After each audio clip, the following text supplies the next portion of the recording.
नावातून जे काही घोटाळे बाहेर निघालेले आहेत त्या संदर्भात काही चर्चा होणार आहे का? आणि दुसरं की जे RTI मध्ये जे शाळा दाखवल्या जातात मात्र तिथे त्या शाळेत गेल्यावर तिथे ती शाळा नसते असेही प्रकार नागपूरमध्ये घडलेले आहेत, कसं बघता तुम्ही? नाही, मला वाटतं की आपण जर असे काही ठोस मुद्दे असतील निदर्शनास आणून दिले तर निश्चितपणे त्याचं चौकशी करू. चौकशीमध्ये जी काही वस्तुस्थिती समोर येईल त्याप्रमाणे पुढे जाऊ. स्कूल बसची भाडेवाढ केली जाणार 28% भाडेवाढ केली जाणार. स्कूल बसची भाडेवाढ होत आहे 28% होता. पालकांना त्याचा भूखंड बसणार आपला विभाग काय? नाही, मला वाटतं की या संदर्भामध्ये संबंधिताशी आम्ही चर्चा करू. त्यातल्या त्यात पालकांना विद्यार्थ्यांना जास्ती त्रास होणार नाही याची काळजी घेऊ.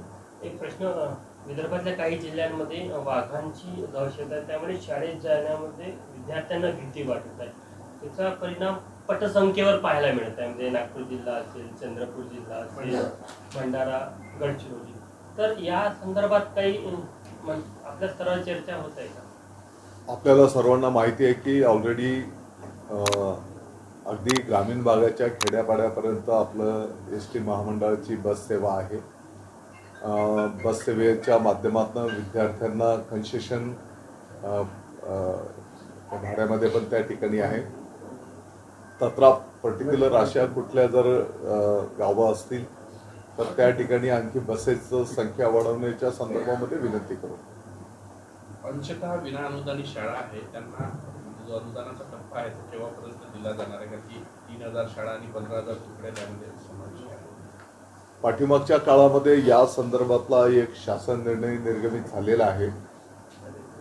त्यासाठीच्या पुरवणी मागण्यांमध्ये बजेटच्या साठी आम्ही मागणी केली होती, परंतु त्याला निधी उपलब्ध होऊ शकला नाही. येणाऱ्या काळामध्ये आम्ही शासनाकडे तरतुदी करता मागणी करणार आहोत. इथे 50,000 शिक्षकांच्या वेतनवाढीचा विषय प्रलंबित आहे. कुठला? शिक्षकांचा वेतनवाढी मी माहिती घेऊन बोलतो. नवीन शिक्षक भरतीचं काय?